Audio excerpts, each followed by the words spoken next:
Hi guys, welcome to part 4, I think, of my photography tutorial. Today I have 2 special guests.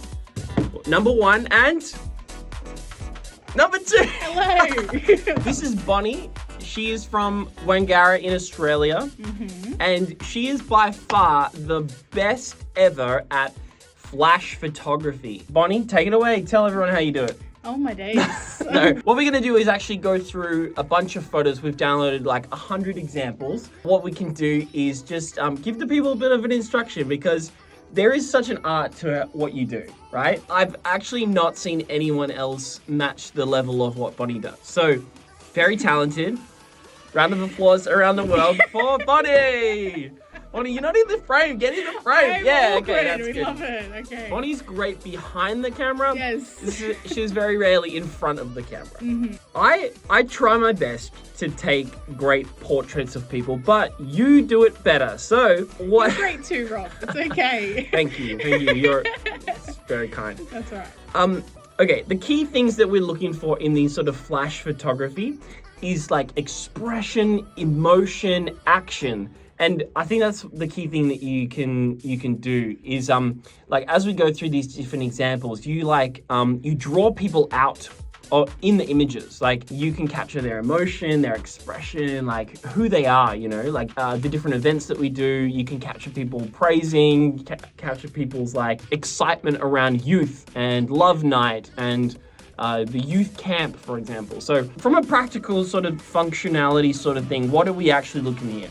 Widest lens possible. Widest lens possible. Okay, why is that? Why is that? Just because you can really get in there. Okay. It's hard to take like portraits of fun things going on if you have like an 85mm or like a 50mm and you get really close to someone and their whole face is just the screen. So I try and get a 16 as often as possible. Okay, 16mm. I think most of our cities would have access to a wide angle lens. Even a 24 works. 24mm. I've used 24. Okay. I think usually when we're taking pictures of people are really awkward. How do you combat that? If you're having fun, they're having fun. Okay. If you're behind the camera, like hyping it up, they're gonna have fun also. Okay. Even if I just do that, I would just run after people and just be like, just shove the camera in their face. You get really interesting reactions. Okay, I tried that because we talked about that a couple of weeks ago, and I tried that at the youth camp. And what I actually did was set up the camera, and as there was a group of people, I just said, "Hey, can I just?" And then like they would turn around, and I bam, like get the and just. Boom! Like almost smack them in the face with this like flash, right? Yep. And you capture like these beautiful examples. Now, I think what you talked about was the wide angle lens, yes. Now, what sort of settings are we looking here? Well, it depends. But I always like to have like a really high shutter up. Okay. Because if you're running around and you're taking photos, 125 won't do it a lot of the time. It'll just look really blurry. Yep. So give us like exact settings. What are we looking at? Well, I got 1/320 for your shutter. If you have like a 35 to 16, the lowest aperture is 2.8 anyway, so that's just fine. Yep. And then ISO is 800. 800. That kind of changes depending on your setting though. So if you're like in a brightly lit area, you can bring it down a bit because it's like it'll change the way the flash communicates. Do you find that you're actually changing the settings quite a bit?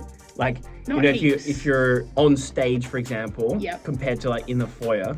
Stage is hard. I still am yet to master the stage of like, if you're getting like crowd shots compared to just like running around the stage with the worship guys and like getting them. Okay. That's different. Yeah. It just depends on the night because some nights the light guys are just like, we're gonna go crazy with the lights, and then other nights they're just gonna be like, no, we're good. Don't worry about it. Okay. So you just gotta like fiddle with it. So that's the camera settings. You got 320 or 250. Yeah. 2.8. Yep. ISO 800. So then the flash, there's a couple of different modes on the flash. You've got like TTL, which is like through the lens. Which is easier to do if you don't know how to use the flash. So the flash would like choose the settings itself. Yeah. And then you've got manual settings here. You want to talk about that? Sure. I set this up and I haven't changed it in a long time.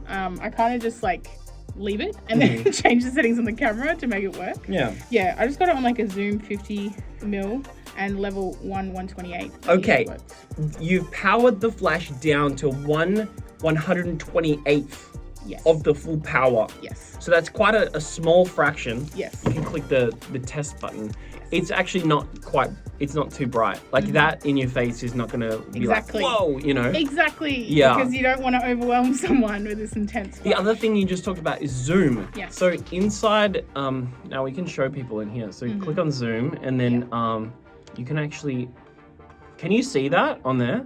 A little bit, yeah. That's the, inside the top of this flash unit, there's lens elements that are moving the flash bulb closer and further away from the front of this thing. Bonnie's talking about is putting on 50, right? Yeah.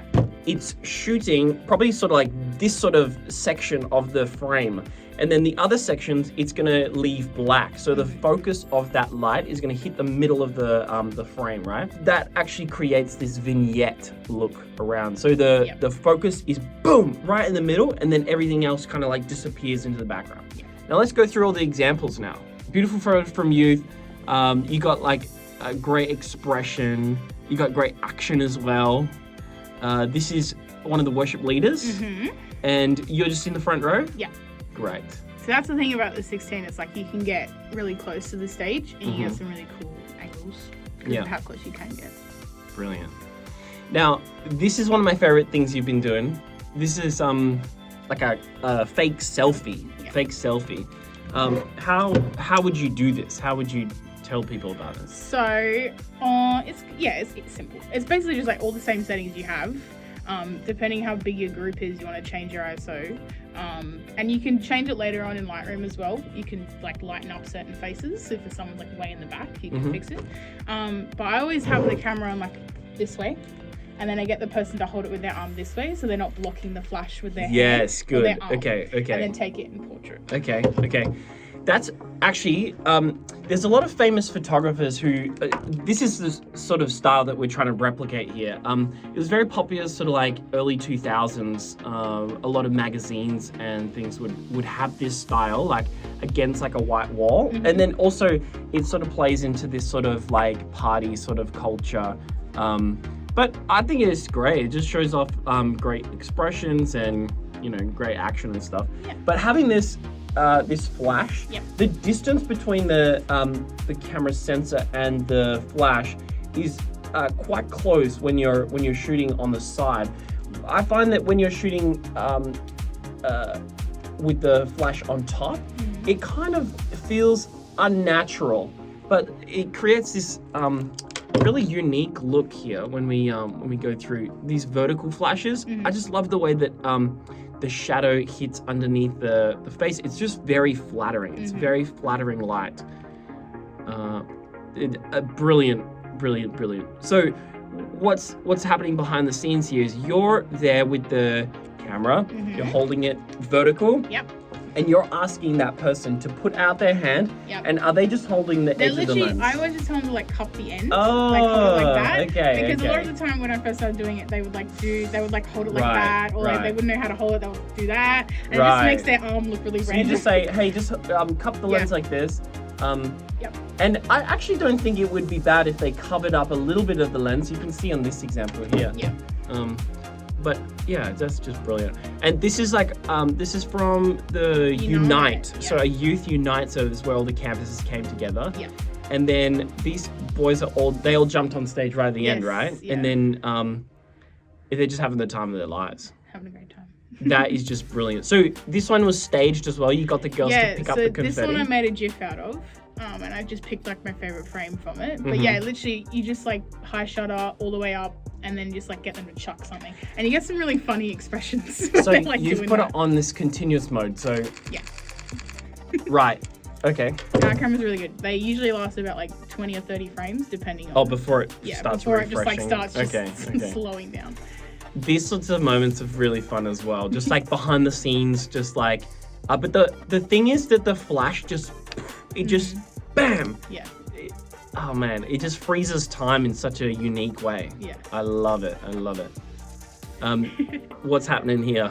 I think they were playing a game and they had to like stack a bunch of boys on a couch. Okay. Without touching the ground and without like doing something random. So I literally just ran up and I was just like shoved the camera in this kid's face and he was having the best time, but he was getting squashed, but it was hilarious. Brilliant.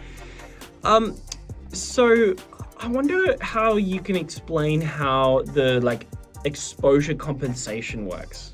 Oh gosh. I'm testing your camera knowledge I here. don't know. It's. So do you see the frame? This whole scene actually is quite underexposed. Like say for example this front section wasn't exposed. Look at the back of the scene there. Yeah. It's actually super dark. So do you purposely set it like that so that the photo would be super dark, but then the flash is like illuminating the front? Sometimes, but yeah, it honestly depends, because in Wangara we have like really yellow downhead lighting in our foyer area, which is where I take a lot of the portraits for youth and stuff. So it usually is quite dark in the back, so the flash is just kind of like a massive bang in your face. Look at this one. I love that. The sunglasses on really at cool, night. It's brilliant. I walked over them, I took it like a smiling one, and then they were just like giggling, and I just kept like doing that. This is one of my favorite ones of all time. Was this a silent disco? Yes. Okay. Yeah. Okay. They were having a great time. So they kind of didn't know I was there because they were like doing that, but then I just kind of like ran up on them because they were already in a circle and they were just like doing that, and then I pushed it. I think what's so unique about this is that you've got down like in the crowd, you're like actually smaller than the people, and you're like looking up. I think that photo before of the kid on the couch, that's unique as well because you're like down like in the people, you know. Let's talk about editing for one of these sort of photos. Okay. So you take in the photo and then you pull it into Lightroom. What do you do next? Put the preset on, simples. That usually evens everything out, to be honest. Especially the new youth preset, it kind of just makes everything a bit more poppy. Because we've preset it. Yes. To work with this sort of flash sort of moment, right? Yeah, and sometimes it'll make it brighter or darker depending on the surroundings of what's going on. So you can always change it and fiddle it around. Like that one of Cairo is just like the one of him in the mosh. Yeah. That one, when I took it, was really overexposed on him because there was just so much going on behind him, so it overexposed him heaps, so you just got to drag it down. Just like the overall exposure, would that just be the highlights? Yeah, no, sometimes it's the overall, depending on what's behind him. So behind him was just all black, so you can like just bring it down and it'll just bring him down. Okay. And this is another unique angle. This one's from the youth camp. This is actually like 11 o'clock at night or 12 o'clock at night or something. Like after everything had been like finished, and then they ended up just having like this dance party. That's so cool. Yeah, it was very cool. It was very cool. I'll go the other way. Yes, there you go. This is one of those surprise flash moments that I was talking about, where like I just said, "Oh, hey, Yannick," and then he like looks over, and then he sees me pull up the camera, and then he's like, "No," and then bam, just get him in the face. Love it. Amazing. But yeah, that's great. I noticed that the graphic designers really love these sorts of shots where you can have you know, a crowd, but then you can't really see what's going on. Yeah. Like, I feel like you can use that really creatively in the in marketing. Yeah, this one, again, this one of those surprise moments. This is taken with a 12 millimeter lens. So you can actually see so much in the scene, but the center is all that we care about. Like you can see on the side it's quite distorted, but there's one of those selfies again. So this is on stage. Yes. Do you get nervous that you're like fall over all the time? I was gonna say like you run into people, like it's praise, and you're like running around on camera. Yeah, on stage. Sometimes if it's like really hectic, I'll tell the MD that I'm running up so they can say in their ears so they don't run into me. That's a really good, good idea. Especially if I'm gonna run across the front, I'm always just like, guys, just like take a step back so you don't like hit me. This is one thing I did. I just held the camera up really high, I and do then that too, yeah. That's hilarious. Yeah, this is just a unique angle. This kid won the social media competition. That kid's so cool. There's Yannick again. Stop, no photos. Nice. Yeah, that's great. Look at that. Imagine that for like selling merch or something. That's, you know? Yeah, very cool. Great. This is very much that magazine sort of style that I was talking about, where you're posing against the wall. You can see that actually this one was taken vertical there with the flash, so the light is coming, you know, across the frame. That's Caleb. There you go. Wide angle shot. This is one of those surprise flash moments again, but just brilliant, isn't it? I love that. These are sort of photos that kids would make their profile picture or something. Look at that. Yeah. Like, that's the coolest photo that kids ever had. You know. This is this is me tapping this kid on the shoulder, and he turns around, bam, flash in the face. There's Cairo, Yes, one of our Cairo. great photographers. This is me walking past, and I just Nice. flash as they're waiting there. But it's just raw in the moment. It's just a real sort of thing. This is as Michelle's opening up the doors. Nice. I was like, hey, Michelle. And then, little flash. Little moment. This is from Love Night. Yes. Yes. So these ones aren't as dramatic. Yeah. So the photos aren't as underexposed. The flash is just there to fill extra light. All right? That's really good. Here's a tip. I think you should always use your flash when you're using like iPhone photo. Like if you're taking a portrait of someone, like say you're having dinner with someone, coffee with someone, and you want to take a photo, or like you're getting ready to go out, you want to take a photo of your outfit or something. I'm talking personal social media now. Flash on for photos on phones, just absolutely brilliant. Yeah, the iPhone cameras are just fantastic. Look at that. Like these kids are just isolated in the whole scene because of that flash, and it's quite direct. That zoom function really shows off in this sort of thing. Yeah, that's great. Look at that scene is quite underexposed, but then the flash just pumps it. Look at that. Yeah, plus the jam. Yeah, so good. This is a great action moment. This would have been a real high shutter speed, right? Yeah. Yeah, so But upwards even, of 200, 300. You can see it's a little bit low. Oh yeah, right in the background. Yeah. Yeah. That's okay. Brilliant. Brilliant. Cute. Yeah. Oh, great.